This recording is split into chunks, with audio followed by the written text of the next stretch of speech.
গল্পটা যদিও ঘরের, তবে জীবনের।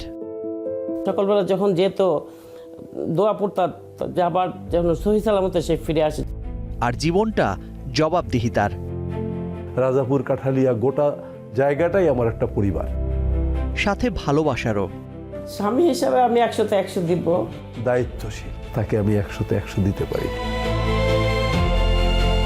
আজ সেই শতভাগ গল্পের মুখোমুখি ঢু মারব অজানা অন্তর্মহলে।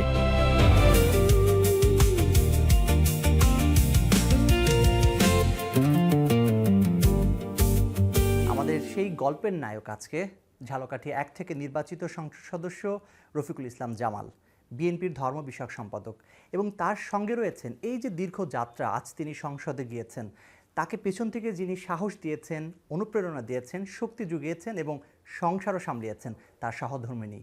আপনাদের দুজনকেই স্বাগত স্টার নিউজে। ধন্যবাদ। কেমন আছেন আপনারা? স্টার নিউজ এবং তার দর্শকদের আলহামদুলিল্লাহ এই মুহূর্তে ভালো আছি। দেশে একটি গণতান্ত্রিক পরিবেশ বজায় আছে। সেই উত্তাল দিন থেকে জাতীয় সংসদ ভবন, এই যে যাত্রাটা, এই যাত্রার পেছনের গল্পটা একটু শুনতে চাই। কতখানি কঠিন, কতখানি বন্ধুর, কিংবা কতখানি সংগ্রাম করতে হয়েছে আপনাদের? ছাত্র রাজনীতি থেকে বিএম কলেজে পড়তাম, মানে সেই সময় থেকে প্রায় 5 দশক হতে চলে পথ চলার। সেই সময় থেকেই এই দলের সঙ্গে আছি। আপনি জানেন বিএনপি আসলে সবসময় দেশের অত্যন্ত বিপর্যস্ত একটা অবস্থায় বারবার ঘুরে দাঁড়িয়েছে এবং দেশবাসীর পাশে দাঁড়িয়েছে। সেই হিসাবে গত 17 বছর তো ছিল বিএনপি নিধনের একটি পরিকল্পনা নিয়ে যেন ফ্যাসিস্ট সরকার আমাদের উপরে কাজ করেছে। আমাদের জীবনের অনিশ্চয়তা ছিল। আজকে যে মানুষের কথা বলতে পারছি, কালকে বলতে পারবো কিনা। অনেক সময় আজকে যে মিছিলে যাকে নিয়ে পাশে নিয়ে মিছিল করেছি, পরের দিন সে নিখোঁজ। এরকম অনেক অনিশ্চয়তা কেটেছে। রাজপথ থেকে সংসদে আসার এই যে যাত্রা, এই যে পদযাত্রা, এর পেছনে আপনার পাশে যিনি বসে আছেন, তার অবদান কতটুকু বলে মনে করেন? না, অবশ্যই তার অবদান অপরিসীম। এজন্য বলতে হয় যে যদি পরিবার থেকে সমর্থন না পাওয়া যায় তাহলে আসলে মানুষের জন্য কাজ করা যায় না। তো যেহেতু ব্রতই নিয়েছিলাম দেশের মানুষের জন্য, দেশের জন্য কাজ করব, সে হিসাবে আমার 3টি সন্তান, তাদের মানুষ করা আমার পারিবারিক দায়িত্ব। তা বলবো অনেকাংশ নয়, বোধহয় পুরোটাই আমার পাশে যিনি আছেন তিনি এটাকে অত্যন্ত দায়িত্বশীলতার সাথে পালন করছেন বলেই আমরা আমাদের উপরে অর্পিত রাজনৈতিক দায়িত্ব করতে পেরেছি। সেজন্য তাদেরকে ধন্যবাদ। তার জন্য তাদেরও অপরিসীম ত্যাগ রয়েছে। কারণ স্বামী হিসাবে যে কাজগুলো আমাদের করা উচিত সেগুলো তো করতে পারিই নাই, বরং কখনো কখনো তাদেরকে একটা ভীতির মধ্যে রেখেছি। তো সেটা মধ্য দিয়ে তারা পাশে সমর্থন দিয়েছে বলেই আজকে সংসদে যাওয়ার সুযোগ হয়েছে। আমি ভাবির কাছে একটু জানতে চাই, একজন রাজনীতিবিদের স্ত্রী হিসেবে কতখানি চ্যালেঞ্জ পোহাতে হয়েছে আপনাকে? আমি তো প্রতি মুহূর্তেই টেনশনে থাকতাম। সকালবেলা যখন যেত দোয়া পড়তাম যে আবার যখন সহি সালামতে সে ফিরে আসে। যতক্ষণ সে ঘরে না আসতো ততক্ষণ আমি একটা আতঙ্কের মধ্যে থাকতাম, টেনশনে দোয়া পড়তে থাকতাম যে আল্লাহ সহি সালামতে যেন ফিরে আসে। তাকে বেশি রাত হয়ে গেলে তাকে ফোন দিতাম, সে তো অনেক সময় দেখতাম ফোন ধরতে পারে, অনেক সময় ধরতো না। এই জন্য ড্রাইভারকে ফোন দিয়ে জানতাম যে কোথায় আছে, ঠিক মতো আছে কি না।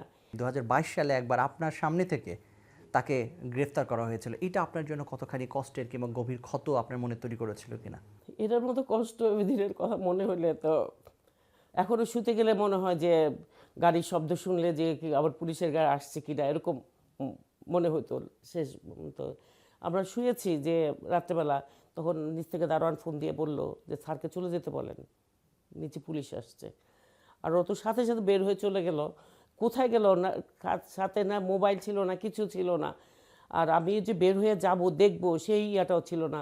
আমার বাসায় আমার বড় ছেলেও ছিল না, আমার ছোট ছেলে আর আমি, আর কেউ ছিল না। তারপর ছোটো ছেলেকে বললাম চলো ছাদে যাই, দেখি তোমার আব্বু ছাদে যেয়ে সারা সাত খুঁজে দেখি ছাদেও নাই। মানে আমি নাই, আমি যে কী করবো, আমি তোমার আব্বু কোথায় গেছে, কোথায় পাবো তোমার আব্বুকে, মোবাইলও নাই, কিছুও নাই। মানে আবার নিচে পুলিশ বসে আছে, আবার পুলিশরা উপরে আসে কি না, মানে ওই সব দিনের কথা মনে হলে মনে হয় যে মনে হয় এই বুঝি মানে নিঃশ্বাসটা বন্ধ হয়ে যাবে, এমন এমন মনে হতো। সারা রাত তো সে কোথায় ছিল জানি না। পরদিন সকালবেলা ও আমাকে বলল যে আমাকে নিয়ে যাচ্ছে। মানে ওই কথাটা শোনার পর কোথায় নিয়ে যাচ্ছে কি, কারণ এমনি তো জানি যে একবার নিয়ে গেলে গুম হয়ে যাচ্ছে, ঘুমের ইয়া তো আতঙ্কে তো সবসময় থাকতাম। ভাবি তো বললেন যে আপনি কোথায় বের হয়ে গেলেন, পরে ছাদে গিয়েও আপনি দেখতে পাইনি। আসলে আপনি কিভাবে কোথায় গিয়েছিলেন এটা একটু জানতে চাই। না, আসলে বাসার পাশেই ছিলাম, ওদের নিয়ন্ত্রণেই ছিলাম। তাই যেহেতু রাত অনেক, আমি রাতে বের হব না বলে ওদেরকে ইয়ে করেছি। এই জন্য আমাকে পাশের বাসায় আমি অবস্থান করতেছিলাম এবং তাদেরকে বলেছিলাম যে আমি রাতে বের হব না, কারণ তারা যদি আমাকে নিতে চায় দিনে নিতে হবে। এই জন্য তারা সকাল পর্যন্ত ওয়েট করেছে, যে কারণে সকালে আমাকে বলছে যে এখন যেতে হবে। তাই আসলে একটা অনিশ্চিত সময়ের মধ্যে তো আমাদের কেটেছে। ধরেন জেল থেকে বের হয়েছি, জেল গেট থেকে আবার গ্রেপ্তার, কোথায় নিয়ে যাবে জানি না, কোন থানায় মামলা আছে জানি না। সকালবেলা গিয়েছি যে ও বলেছে যে সকাল সকাল ছেড়ে দিবে, শুক্রবার ছিল। সকালে গিয়েছি, আমরা ভিতরে বসেছিলাম, বসে থাকে বলে এই তো ছাড়বে এই তো ছাড়বে করতে করতে করতে করতে সন্ধ্যা হয়ে গেল। সন্ধ্যার দিকে আবার একটা খবর আসলো যে আপনি যে সারাদিন গাড়ি নিয়ে বসেছিলেন এটা কিন্তু সবার চোখে লাগছে, আপনাকে হয়তো অ্যারেস্ট করতে পারে। আওয়ামী লীগের শাসনের যে কারাগার, একটা রুদ্ধশ্বাস অবস্থা, এক ধরনের ভয়ঙ্কর পরিবেশ, সেই কারাগারে অনেকে যে পরিমাণ নির্যাতনের কথা আমরা শুনেছি, আপনার সে কারাগারের দিনলিপিগুলো কেমন ছিল? আমি যেহেতু প্রথমবার গ্রেপ্তার হয়েছিলাম আইসিটি অ্যাক্ট, এবং সেটা ছিল প্রধানমন্ত্রীর বিরুদ্ধে বক্তব্য, আপনি বুঝতে পারছেন যে আমি জেলে যাওয়ার সাথে সাথে মনে হলো যে আমি ভিন্ন জগতের কেউ। এখানে একমাত্র আসামি আমাকেই মনে হয়েছে, অন্যদের তখন মনে হয়েছে ওরা বোধহয় স্বাধীন, আমার সঙ্গে কেউ কথা বলুক এইটা পর্যন্ত জেলের স্পেশাল একটা গ্রুপ গিয়ে তারা সব সময় আমাকে পাহারা দিত, আমি যাতে অন্যের সঙ্গে কথাও না বলতে পারি। তাই এই জায়গা থেকে মনে হতো যে কোন দেশে আছি, একটা ভীতিকর অবস্থা। এবং সেই কথাগুলো মনে হলে এখনও মনে হয় যে শেখ হাসিনা ব্যক্তিগতভাবে বাংলাদেশটাকে কোথায় নিয়ে গিয়েছে। আপনার নিজের একটা পরিবার আছে, আপনার দলও আপনার একটা পরিবার, এখন আপনি জাতীয় সংসদের সদস্য, তার মানে সেটাও আপনার পরিবার, আপনার নির্বাচনী এলাকা আসন, তিনটি পরিবার আপনার, এবং সেই পরিবারের সদস্য হয়তো কয়েক লাখ। কিভাবে এই চ্যালেঞ্জ মোকাবেলা করছে? আমার তিনটা সন্তান, তাদেরকে মানুষ করার একটা মানসিকতা নিয়ে সবসময় ব্যবসা বাণিজ্য রাজনীতি যাই করেছি। সর্বশেষ আমার স্ত্রী, তিনি যেহেতু অনেক দায়িত্ব নিয়ে বাচ্চাদের লেখাপড়ার সব কার্যক্রম করতেন, সেই হিসাবে আমি কিছুটা রিল্যাক্স মুডে থাকলেও এখন যেন আমার উপর একটা বড় দায়িত্ব এসছে। রাজাপুর কাঠালিয়া গোটা জায়গাটাই আমার একটা পরিবার। রাজাপুর কাঠালিয়া দুইটা উপজেলা, এটা আমার প্রত্যেকটা মানুষ এখন আমার পরিবারের সদস্য হয়েছে। মাঝে মাঝে এই নদী ভাঙনে আমাদের মানুষ গৃহহীন হয়ে যায়। আগে এইগুলা এতটা আমাকে বেদনা দেয়নি, এখন যখন মনে হয় যে অন্যের বাড়িটা ভেঙে গেছে, তখন মনে হয় যে আমার নিজের বাড়িটাই বোধহয় ভেঙে গেল, নদী ভেঙে নিয়েছে। কারণ একটা মানুষের বসতভিটা যখন নিয়েছে, একটা মানুষের ব্যবসা প্রতিষ্ঠান, একটা বাজার ভেঙে যাচ্ছে, তখন মনে হয় যে আমার ব্যবসাটা বোধহয় ভেঙে গেল। তাই সুতরাং এই জায়গাটা এখন আমাকে এত বেশি দায়িত্বশীল করেছে, এবং এই দায়িত্বটা নিয়ে আমার কাছে মনে হচ্ছে যে আমি এখন কি বলবো, এক ধরনের আগামীর পুরা রাজাপুর কাঠালিয়ার দায়িত্ব কাঁধে নিয়ে যে কাজটা করতেছি, আমি আল্লাহর কাছে রাতে ঘুমানোর সময় এই একটা দোয়া চাই যে আল্লাহ তুমি আমাকে এইটুক শক্তি দাও যাতে আমি আমার মেধা দিয়ে তাদেরকে একটি সুন্দর, আমার পরিবারের মতো তাদেরকেও আমার পরিবারের অংশ হিসাবে আমি তাদেরকে ধরে রাখতে এই পারি। দায়িত্বের ভার কতখানি আপনার কাছে, কি মনে হয় এই দায়িত্বটা কত ভারী? আমার নিজের ছেলে মেয়েদেরকে নিয়ে যে দায়িত্ববোধ ছিল তার চেয়েও বেশি ভারী। যে ওনারা তো আমাকে প্রতিনিধি করেছে, এরা যেহেতু আমার সন্তান, সেটা একটা জায়গায় আল্লাহ আমাকে দিয়েছে। কিন্তু আজকে এই মানুষগুলোও তো তাদের ভোট দিয়ে তাদের প্রতিনিধি নিয়োগ করেছে, তারা যাতে সুন্দর রাস্তায় চলতে পারে, সমাজে যাতে মাদক না থাকে, শিক্ষা প্রতিষ্ঠানগুলোয় যাতে ভালো লেখাপড়া হয়, এবং এলাকায় যাতে অনিয়ম অশান্তি না হয়, এই জন্য সবসময়ই এলাকার প্রতি একটা আলাদা দৃষ্টি রাখতে হয়। আমি একদিন হঠাৎ করে দেখলাম এক মহিলা কান্না করতেছে ব্যাপকভাবে, কারণ হলো তার দুধের গরুটা চুরি হয়ে গেছে। আমি এলাকায় গেলাম, গিয়ে তাকে একটা দুধের গরু আমি কিনে দিলাম আমার নিজের অর্থ দিয়ে। তখন মহিলার হাসি দেখে আমার কাছে মনে হলো যে উনি বোধহয় পৃথিবীর সবচেয়ে ভালো কিছু পেয়ে গেছে। তো এখন যখন আবার শুনি যে কারো 2টা গরু চুরি হয়েছে, তখন ওই মহিলার সেই সিনারিটা মনে পড়ে যে হ্যাঁ, যে না, তার কষ্টটা এবং তার গরুটা যাতে উদ্ধার করে দিতে পারে, এই দুইটাই এখন দায়িত্ব একত্রিত হয়েছে। সুতরাং যাতে আর গরু চুরি না হয়, এলাকায় যাতে দুর্নীতি না হয়, এলাকায় যাতে মানুষের চাঁদাবাজি না হয়, এলাকায় যাতে দুইজনে মারামারি করলেও এখন মনে হচ্ছে যে আমার তো একটা দায়িত্ব আছে। তো এই দায়িত্বগুলো প্রতিটা জায়গায় অত্যন্ত ভারী, এবং শুধু এই ভারী দায়িত্বটাকে হালকা করার জন্য সার্বক্ষণিক একটা প্রচেষ্টা। দায়িত্বের ভার যেহেতু অনেক বেশি, নিশ্চয়ই জবাবদিহিতার জায়গাটা সেরকম হওয়া উচিত। তো সংসদ সদস্য হিসেবে রফিকুল ইসলাম জামালের সেই জবাবদিহিতার জায়গা কতটুকু আছে, কিংবা জনগণ সেই জবাবদিহিতার জায়গায় কতখানি পৌঁছাতে পারছে? উন্মুক্ত। কারণ জনগণের কাছে আমি কখনোই সংসদ সদস্য হিসাবে গিয়ে আলাদাভাবে বসি না। আমি রফিকুল ইসলাম জামাল তাদের সন্তান, তাই সেই হিসাবেই তারা প্রতিনিধি করেছে। তাদের পাশে প্রতি মাসে একাধিকবার, প্রত্যেক সপ্তাহে সপ্তাহে আমি তাদের কাছে যাই, এবং ইতিমধ্যে একটু ভালো লাগে যখন দেখি বা আমার অ্যাবসেন্সেও মানুষ, অনুপস্থিতিতে মানুষ যখন আমাকে নিয়ে পজিটিভ তাদের যে চিন্তা চেতনা ছিল, তার থেকে তারা অনেকেই বলে আমরা যা চাইনি তার চেয়ে ভালো কিছু পেয়েছি, আমরা আশা করি আরও ভালো পাবো। এই যে একটা এক্সপেকটেশন মানুষের বেড়ে গিয়েছে, এইটা যে করতে পেরেছি, মানুষ যে আমাকে দ্বারা আরও কিছু পেতে পারে, এই মানসিকতা তৈরি হয়েছে, এইটা আমাকে কাজ করতে আর উদ্বুদ্ধ করে। ভাই তো সংসদ সদস্য, আমরা তাকে দেখি সংসদে, দেখি রাজপথে, দেখি। ঘরে আসলে উনি কতখানি সংসদ সদস্য আপনার কাছে? যখন উনি যখন ঘরে আসেন তখন কি উনি সংসদ সদস্য হিসেবেই থাকেন, নাকি ঘরে এসে উনি কেমন না, হয়ে যান? ঘরে আসলে সে প্রথমে ঢুকেই আগে ছেলে মেয়েদের খোঁজে কে কোথায় আছে। এখন তো 2 নাতনি আছে, নাতনিদের ডাকে। আমি যে কোনো একটা কথা বলবো, সেটা দেখা যায় যে কোনো কিছু একটা জিজ্ঞেস করব, সেটা আমি করতে পারি না। যে ঘন্টার পর আমার অপেক্ষা, যে কথা একটা শেষ করে আরেকটা। যেমন খাবার টেবিলে খাবার নিয়ে বসে আছে, আমার বাচ্চারা বসে আছে, আব্বু একসাথে খাবো। আমরা চাই যে রাতের খাবারটা, কারণ অন্য সময় তো হয় না, সকালে হয় না, দুপুরে হয় না, রাতের খাবারটা। খাবার নিয়ে বসে আছে, ও কথা বলতে এসে অত বলে আসি আমি, আমি যাচ্ছি নিচে, খাবার রেডি করতেছি, আসো। হ্যাঁ যাও, আসতেছি। কিন্তু সে কথা বলতে বলতে ভুলেই যায় যে তার। এটা কি কখনো কখনো খুনসুটি কিংবা মানবিমান তৈরি করে কিনা? না, অনেক সময় মনে হয় যে না থাক, আমি খাবোই না। এই একটা জায়গায় আমি আসলেই বলছি যে হ্যাঁ, মান অভিমান হতে পারে, কিন্তু আমি আমার ওয়াইফের সঙ্গে কখনো ঝগড়া করেছি এইটা ভুলে গেছি। আমার অনেক কিছুই সে সহ্য করে, যেটা যদি সে প্রতিবাদ করতো তাইলে আমি যে শান্তিতে আছি এতটা শান্তি বজায় থাকতো না, কারণ আমার সব কিছুই মেনে নেয়, সোজা এক কথা। এমন কি হয়েছে কিনা যে আপনি ধরেন সংসদে বক্তব্য দিয়ে আসলেন, কিংবা আপনার একটা জনসভায় বক্তব্য দিয়ে আসলেন, ঘরে আসার পরে কি ভাবে কখনো বলেছে আচ্ছা এই কথাটা এইভাবে না বলে এইভাবে বলতে পারতা? সমালোচক কিনা সে আপনার একজন হ্যাঁ, বড় সমালোচক কিনা? মাঝে মাঝে সে, আমি যখন কারোর সঙ্গে একটু রাগ হই, কখনো কর্মীদের সঙ্গে আমার ব্যবহারটা তার পছন্দ হয় না, সাথে সাথে সে তার বিরোধিতা করে যে মানুষের সঙ্গে, মানুষ তো বিপদে পড়েছে, তুমি তাদের প্রতিনিধি, সুতরাং তোমার রাগ হলে তারা কোথায় যাবে। কখনো কখনো আসলে তো ধৈর্যের বাঁধ ভেঙে যায় অনেক সময়, অনেক কিছু। তখন সে আসলে মানুষ যাতে, আমি তাদের সেবার মানসিকতা যাতে ধারণ করি, সেইটা যাতে মনে রাখি, সেটা মাঝে মাঝে মনে করিয়ে দেয়। এটা আমার ভালো লাগে। না, এবার যখন ওই যে জামাত নিয়ে কথা বলতেছিল, তখন মনে হচ্ছিল যে এই কথাটা না বললে তো ভালো হতো, কারণ সবাই তো এটা নিয়ে সমালোচনা, সংসদে এটা অনেক শুরু হয়েছিল। সংসদে একটা কথা বলেছি যে আমি জামাতের রাজনীতি নিষিদ্ধ চাই।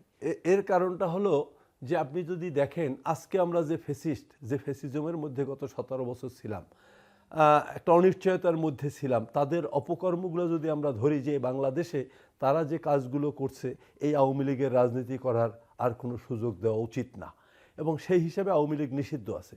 কিন্তু 1971 সালে যদি আমরা যাই, জামাত একটা রাজনৈতিক দল হিসাবে স্বাধীনতার 9 মাসে তো তার চেয়ে অনেক বেশি হয়েছে।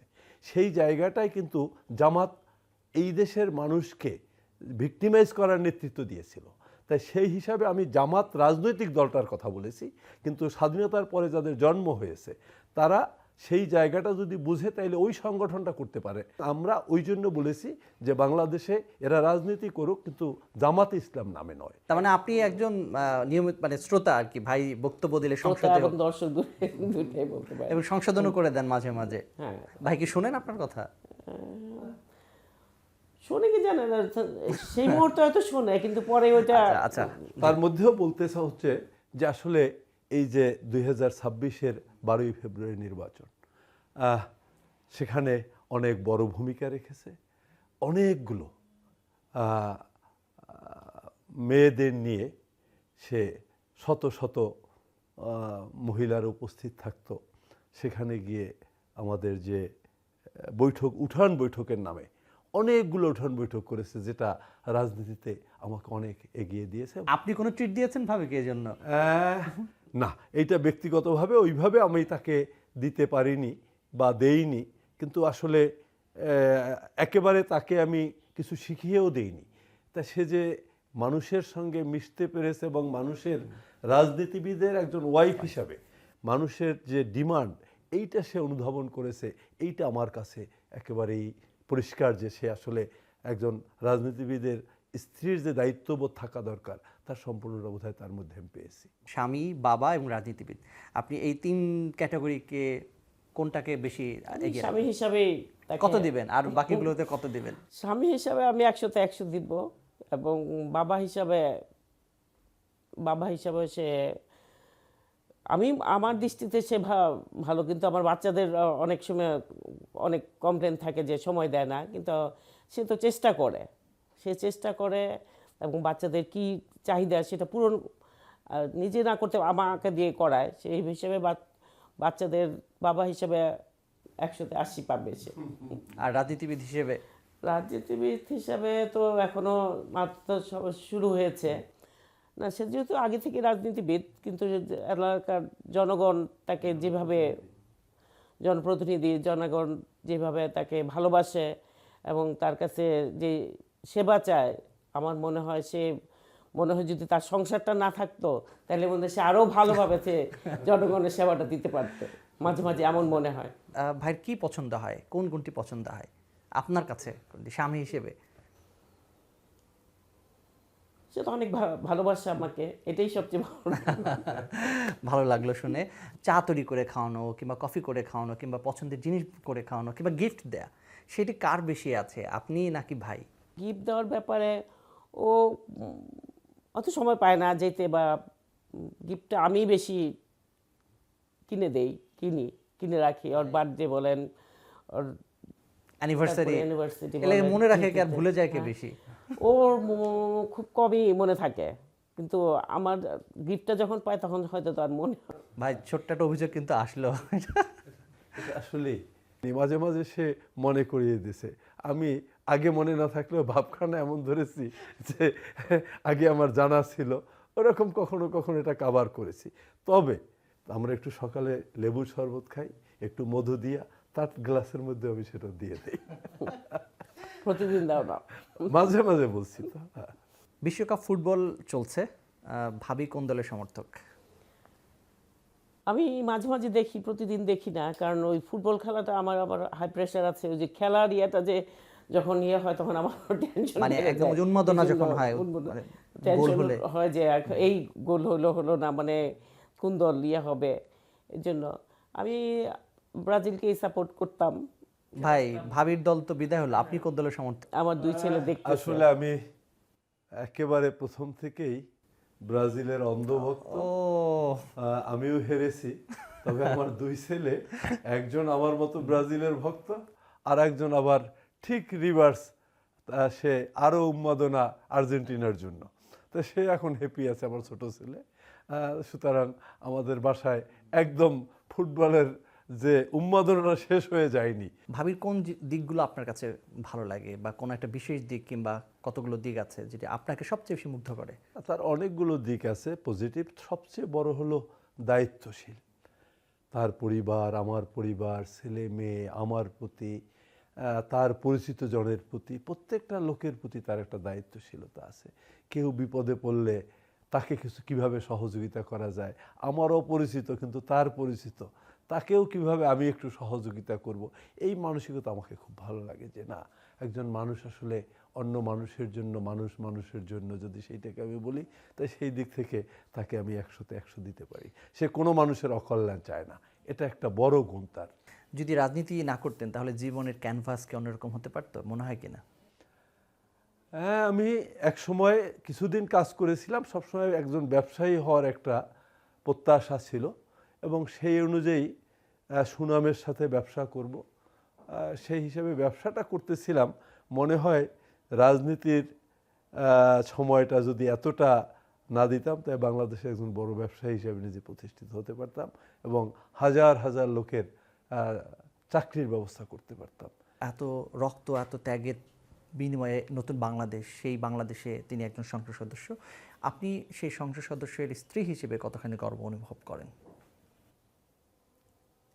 আমি অনেক গর্ব অনুভব করি যে আমার স্বামী অনেক কষ্ট করে, অনেক ত্যাগ স্বীকার করে আজকে এই জায়গায় আসতে পেরেছে। এটার জন্য আমি অনেক গর্ব বোধ করি এবং আল্লাহর কাছে শুকরিয়া, লাখ লাখ শুকরিয়া করি যে আল্লাহ আমাদের তার মনের আশা পূর্ণ করেছে। এমন কোনো স্মৃতি আছে কিনা যেটি মনে হলে এখন আপনার চোখ জলে ভিজে যায়? নয়, আমি স্কুলে বাচ্চাকে স্কুলে আনতে গিয়েছি, আমার বান্ধবীর হাজবেন্ড আমাদের ব্যবসা প্রতিষ্ঠানে আমাদের সাথে জড়িত ছিল। সে আমাকে ফোন করে বলল, বিথি আপনি কোথায়? আমি তো স্কুলে। বলে জামাল ভাইকে ধরে নিয়ে গেছে। আমার এখনও সেই কথা কানে। আমি কারা ধরে নিয়ে গেছে? আর্মি ধরে নিয়ে গেছে। তখন তো আর্মি দাঁড়িয়েছিল, আর্মি ধরে নিয়ে গেল, তার হয়তো কোথায় নিয়ে গেছে কিছুই জানি না আমরা, ধরে নিয়ে গেছে। মানে আমার এখনও ওই কথাটা কানে বাজে যে জামাল ভাইকে ধরে নিয়ে গেছে। আমি চাই না যে এরকম ধরে নিয়ে গেছে শব্দটা যেন আমার আর কখনো শুনতে না হয়। আপনারা উৎসর্গ করেছেন আপনাদের জীবনের মূল্যবান সময়গুলো, তার বিনিময়ে আজকের আমাদের এই বাংলাদেশ। আপনাদের দুজনকে অসংখ্য ধন্যবাদ। আপনাদের দুজনের এই যুগল পথ চলা শতায়ু হোক, দীর্ঘায়ু হোক এবং একেবারেই মসৃণ হোক। আপনাদের জন্য অনেক শুভকামনা। ধন্যবাদ স্টার টিভিকে এ ধরনের একটি সুন্দর অনুষ্ঠান করার জন্য। আসলে আমরা সবসময় রাজনীতিবিদরা ফ্রন্টলাইনে থাকি, এর পিছনের যে যোগান দিয়ে থাকেন, যাদের সহযোগিতায় একজন রাজনীতিবিদ সফল হয়ে ওঠেন, তাদেরকে তুলে নিয়ে এসে মানুষের মধ্যে তুলে ধরার যে উদ্যোগ, এটাকে আমি ধন্যবাদ জানাই। এর সাথে সাথে যারা এই অনুষ্ঠানটি দেখছেন এবং সবচেয়ে বেশি আজকে যে কারণে আপনি আমাকে সংসদ সদস্য হিসেবে পেয়েছেন, আমার রাজাপুর কাঠালিয়ার ভোটার, তাদেরকে আমার আন্তরিক কৃতজ্ঞতা এবং শুভেচ্ছা, অভিনন্দন জানাচ্ছি। দর্শক, আজকের মতো বিদায় নিচ্ছি, আমাদের সাথেই থাকুন।